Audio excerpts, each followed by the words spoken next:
What's going on, guys? I'm Coach Mike, and welcome back to the channel. And with football season rapidly closing in the NFL, I wanted to talk about something specifically, the new upcoming XFL.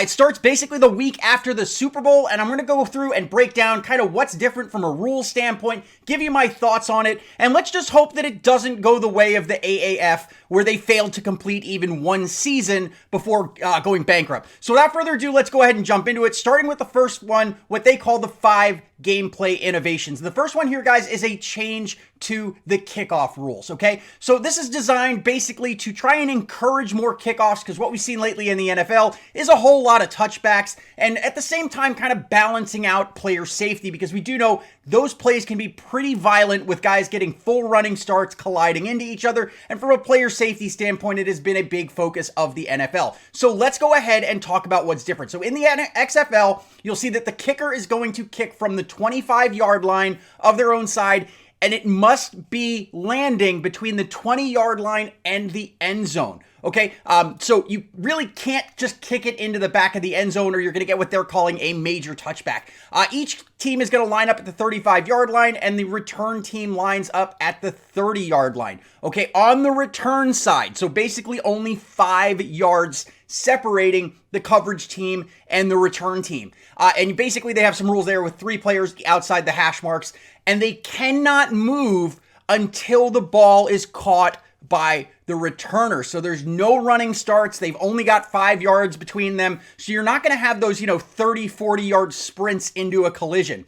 Out-of-bounds kicks and kicks that do not make it to the 20-yard line are going to take an illegal procedure penalty, taking the ball all the way out to the kicking team's 45-yard line. Players can move when the ball's touched by the returner or 3 seconds after the ball touches the ground. If it's kicked into the end zone, as I said, it's going to be a major touchback. They're going to get it at the 35. And if the ball bounces inbounds and then out of the end zone, it's going to be basically a minor touchback where it goes at the 15-yard line. If a player on the return team touches the ball and it goes out of bounds, so that's the kicking team, it's going to be spotted where it goes out of bounds. And if a team wishes to run an onside kick, again, this is different from the NFL. In the NFL, they do occasionally come up with surprise onside kicks. This must be indicated to the official beforehand, so no surprise onside kicks at all in the XFL. This is actually a change that I think is kind of neat. It's their point after touchdown rule. So in the NFL, you get a touchdown, you either kick an extra point or you go for 2. There are no extra points in the XFL, and instead they have 3 options, which can add a 1 point, a 2 point, or even a 3 point after the touchdown situation. And it's really basically straightforward, guys. If you want 1 point, you got to run a play and go 2 yards. If you want 2 points, you got to run it from the 5-yard line. Or if you want to go for 3, you got to run it from the 10-yard line. What makes that pretty interesting, guys, is you can essentially have a 9-point swing on a touchdown. So if you're playing from behind, I think that's pretty cool. It's more opportunity for comebacks, and I think everybody knows, like, watching a comeback in a close game, that's like one of the most exciting things in football. Next thing about the rules is the change to punting. Once again, there is a focus on player safety, so the punting team cannot release past the line of scrimmage until the ball is kicked. In the NFL, they kind of start running right when the ball is snapped. The gunners must line up at the line of scrimmage and can only move laterally, side to side, until it's once it's snapped until it's kicked. Defenders over the gunner cannot cross the line until it is kicked. And if the ball goes out of bounds inside the 35-yard line, it's a major touchback and it goes to the 35. I'm not a huge fan of this one because I think it takes away from the punter's role in the game, where a really good punter can make a challenging situation for the other team where they kick it out of bounds at, say, the 2-yard line.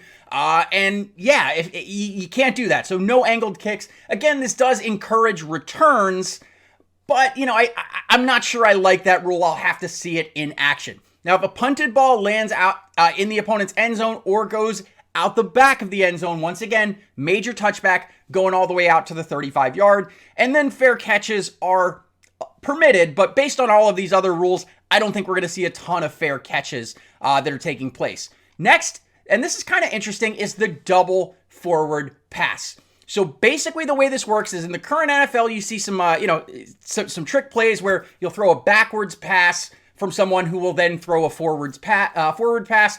In this one, you can do a double forward pass as long as the ball has never crossed the line of scrimmage. So there's a couple of benefits to this. One, in the current NFL, you throw it kind of as a lateral to a wide receiver who's going to then throw the ball.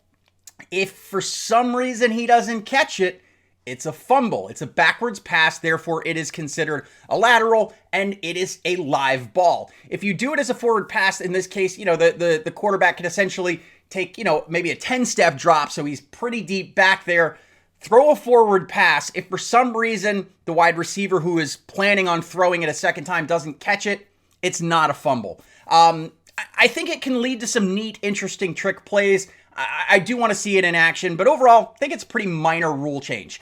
What I think is really cool, though, and I think I'd like to actually see this kind of adopted from the NFL, is how they're handling overtime. So the NFL did that big change where basically they made sure that, if you only win, basically you can't win on a first possession field goal. If you score a touchdown, you still win, but if you only score a field goal, the other team does get the ball. They're doing something similar to how like an NHL shootout or a soccer penalty kick thing, where you basically have 5 rounds, and each round is basically a single play possession that they're going to do, and I believe it is going to be from, where is it here?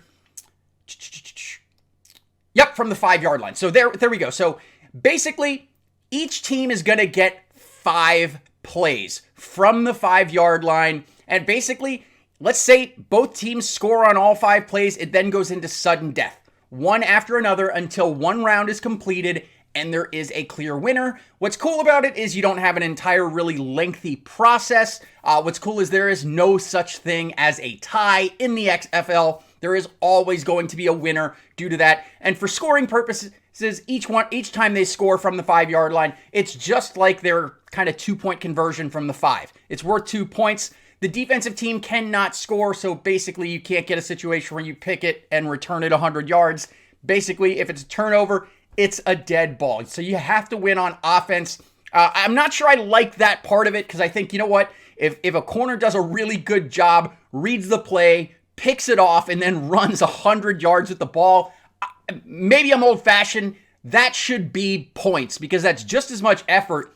And I think it almost, and maybe that's their intent, but it really just kind of disincentivizes defense by not doing that. And the little stipulation there is if the defensive team commits a penalty, they get it from the 1-yard line instead of the 5-yard line. And if the offensive team commits a penalty, it gets moved back. If there is a post-snap penalty, right? So that's a hold, something that takes place after the ball has been snapped, you fail on that round.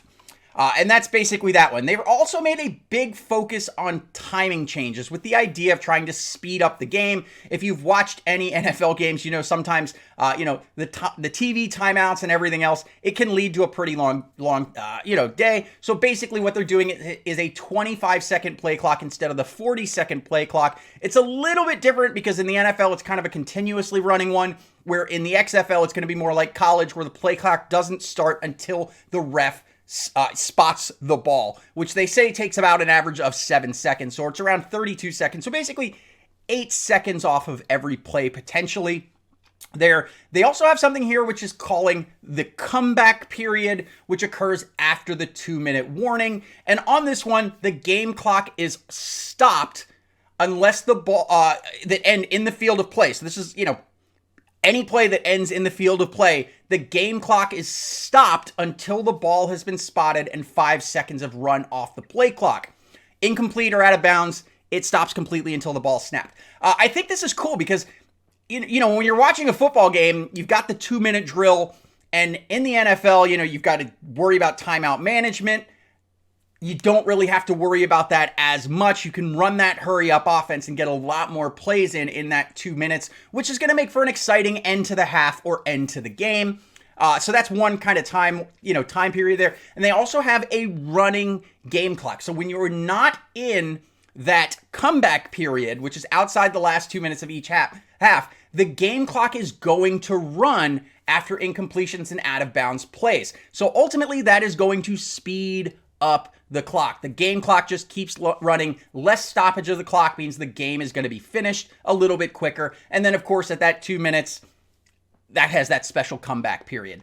They're also changing the timeouts since you're really not going to need as many timeouts in that final 2 minutes due to that comeback period. Each team is only going to have 2 1-minute timeouts per half as opposed to the NFL's 3. The other big change is the replay rulings. The red flag does not exist in the XFL. There's no such thing as a coach's challenge, and all plays that are going to be subject to review are going to be from the replay official. And basically, they put through some limiting of the different plays there. Plays involving possession, the touching of the ball to the ground. Very similar. Basically, it's the same thing that they said that the NFL had prior to 2019, with the exception of basically the replay officials can correct obvious errors involving player safety at any point in the game. They can also say in here, the replay official may correct any egregious, obvious error that may have a significant impact on the outcome of the game in the last 5 minutes of the fourth quarter or overtime. And what comes to mind there is last year's Saints getting robbed of the Super Bowl there, where you look at that play, there was no question it was egregious. I would say that, the XFL has tried to do something there. I don't know how they would handle it on something like that, but apparently they do have some discretion there along there. And then they're calling what they call the 5 common sense rules. One of them is basically changing to the 1 foot in bounds. In the NFL, you have to get a catch and then, of course, get 2 feet in bounds. They're kind of going more in the route of the college, where basically you secure a live ball as any part of your body or 1 foot as long as you maintain control throughout it.